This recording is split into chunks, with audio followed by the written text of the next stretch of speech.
Yo, what is up, guys? It's Julian here. I'm back again with another video. Today, I'm going to be making a beat using only FL Studio stock stuff. So, if you know me, you know that I use Ableton primarily. So, this is going to be a little bit strange, but it shouldn't be too weird. I used FL Studio like when I first started back like 5 years ago or so. So, I'm like pretty familiar with it. And yeah, it should be pretty straight. So I just loaded up Sakura. I'm gonna try to find some kind of sound and make like a lead of some sort, some kind of melody. I don't know. I'll make it and then I'll be right back and I'll explain what I did.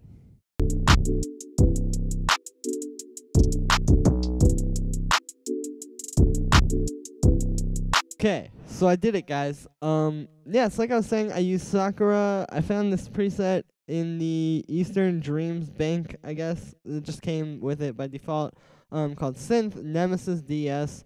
I did a little bit of editing to it because the original had this like delay on it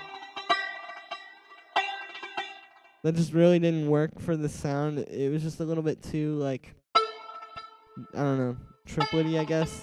Not really triplety, but like bouncy. It just sounded kind of weird, so I got rid of it, turned the mix all the way down. Other than that, the sound is default. And then I played in this melody. Let me take off the gross beat and all the other stuff, and I'll show you what I did. Okay, so I played in this melody. So, pretty straightforward. And then I put on gross beat with the half speed preset. So, you know, pretty straightforward, kind of like dark beat making type stuff, I guess. Then after that, I put on Fruity Parametric Eq2 and I shaped it like this. I just wanted to give it like a filter and cut out a lot of the like low end. I wanted it to sound like more sampled, is what I was going for. So that's why I put that on. Then I put on Soundgoodizer. That's not Soundgoodizer. This is Soundgoodizer. And I set it like about there.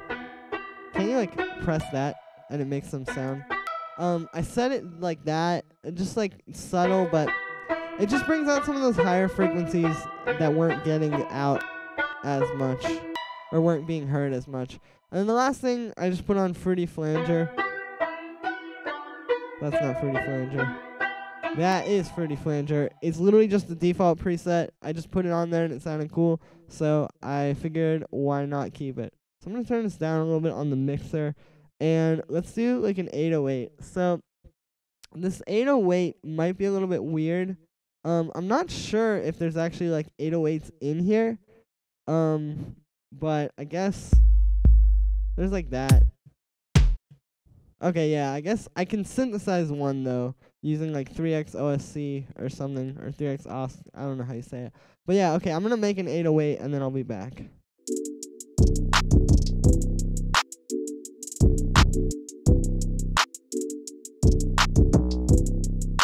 Alright, guys, I think I did it. This isn't the best 808 ever, but it sounds like this.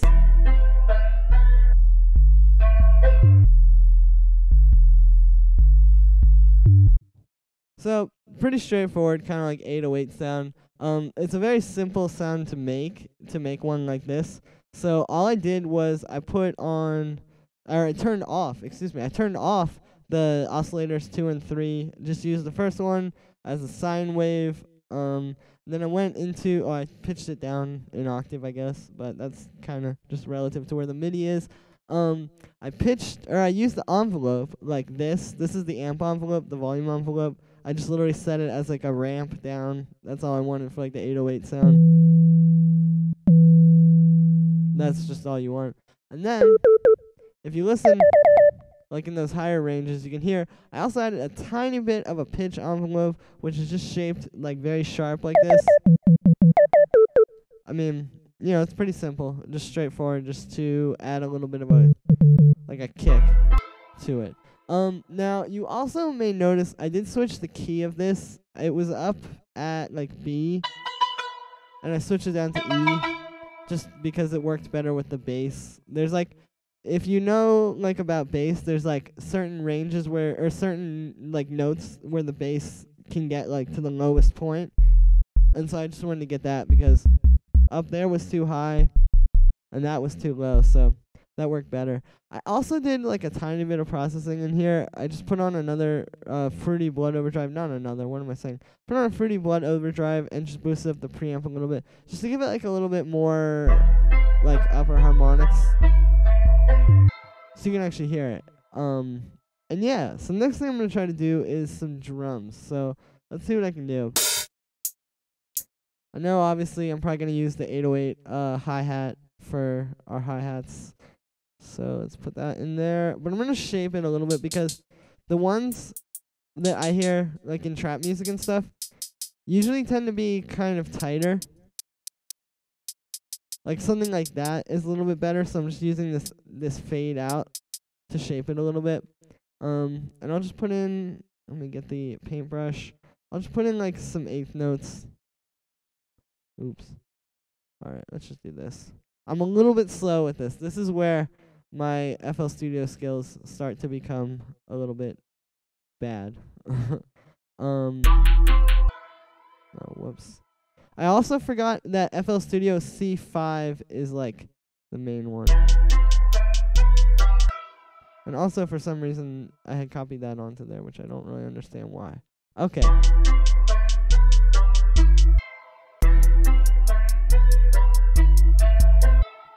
Nice. Alright, let me do like a little bit of rolls. So maybe I'll do like one here. This is actually kind of nice to have this paintbrush tool in FL Studio. I'm not used to this.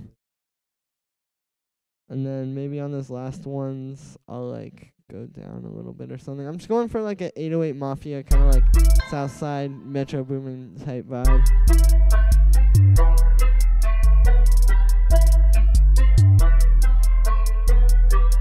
Alright, this may actually pan out. Alright, I'm going to add an open hi-hat in there, because I know that will hopefully work. Okay, let's put one in there, and then one here. Okay, there we go. Oops.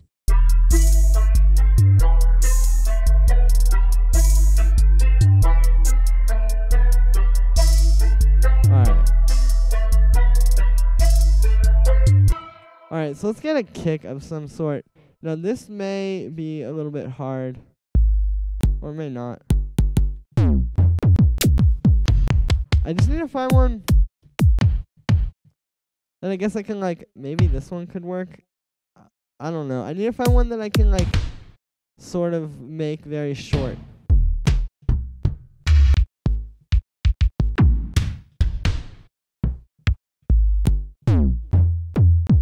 I should say, prior to making this video, I didn't actually watch any videos where people, like, did this. Like, there's a million other challenges like this on YouTube, and I did not watch what they did, which may have actually helped me.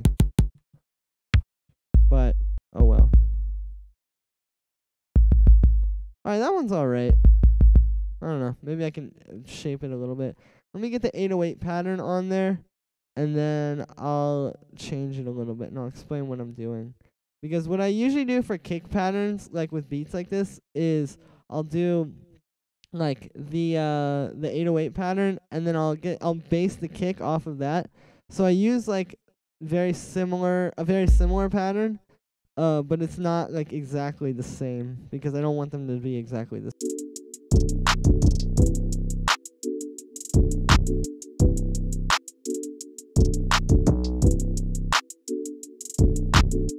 Alright guys, so I've shaped this thing a little bit more. I messed around with some of the drums, and we're really getting something here. So here's what it sounds like now.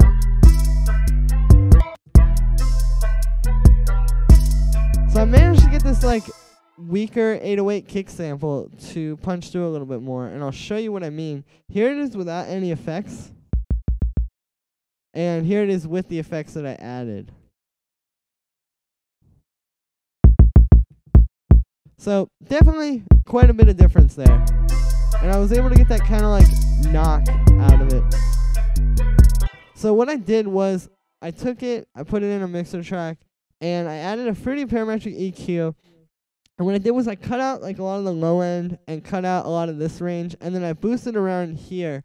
When you listen to a lot of kicks in like trap music and stuff, or when I've listened to them, what I've heard is they're very punchy around 100 hertz, and they're very punchy like around this area.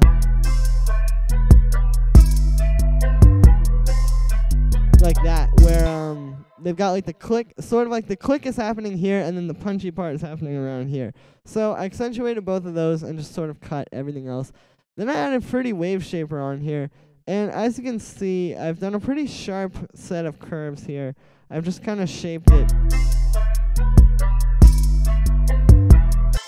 with that, and I mean, yeah, that's pretty much it. It just sounds a little bit stronger now. So now I'm gonna grab a snare, which honestly I'm not anticipating is gonna be too hard. It could be kind of a challenge. I don't know. Guess I'll find out. I want to get like maybe I'll layer a clap with it or something. Oh, I could use like a rim.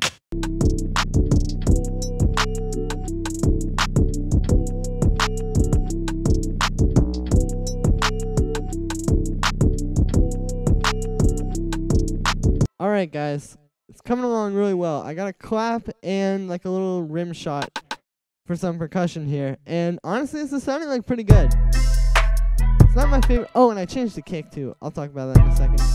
Not my favorite beat I've ever made, but it's coming along a lot better than I thought it was going to. So yeah, so I changed the kick out. I went in the legacy packs, and I just took this this kick sample from the hip hop thing. It's the hip kick 4. And then I put it through the same processing that I had that last one in. So you still get like a pretty big, hard hitting kick. But this one just sounded a little better to me. For the clap, I chose this sample. I couldn't really find like a good kind of like standard hip hop clap, or like a good, you know, like snare that really sounded like the kind that you would really use in like a trap beat. So instead I just opted for this clap, which I think sounds pretty good, honestly. Like I would use this in a beat even if I wasn't being restricted to just using FL Studio stuff. And yeah, really not too much to say about that. I didn't really process it at all. And then the last thing was I added this little rim shot, just for a little bit of percussion and to help with like the groove and like the bounce of the beat, I guess. So the last thing I think this beat needs is like an extra melody over top of it. So I'm gonna try to come up with something. Let's use Citrus, because I used Sakura before, so I'm gonna use a different synth. So yeah, I'm gonna come up with something and then I'll be right back.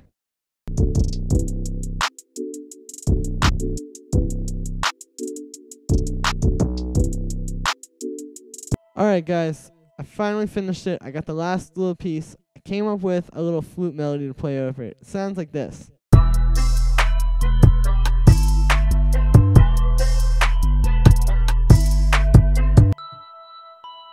So it's just this pretty simple bell sound I found in Citrus. It sounded pretty good. It sounded like something from like Migos beat or something. I don't know. And yeah, I just came up with this little melody using the scale that we were already in / the key we were already in. It's pretty cool because they have like these guides in here, or not the guides, but they show you the notes from the other patterns and the other piano rolls in FL Studio. So you can kind of see and come up with stuff that way. That was interesting. I know you can do that in Ableton now, but I mean, I haven't taken any time to learn any of those keyboard shortcuts or anything like that. So this is a lot easier. So yeah, anyway, I mean, that's pretty much it for today, guys. It came with this pretty cool beat. I guess I could put it in the playlist. You do, like, the split by channel. I could, like, you know, maybe come up with some kind of a structure. But in any case, guys, that's going to be it for today. Let me know what you thought. Let me know if you like this kind of content. I wanted to try something a little different, so you guys can just let me know. And yeah, let me know what you think of this video. Like, subscribe, share this video if you really want to. And I'll see you guys again tomorrow for another video.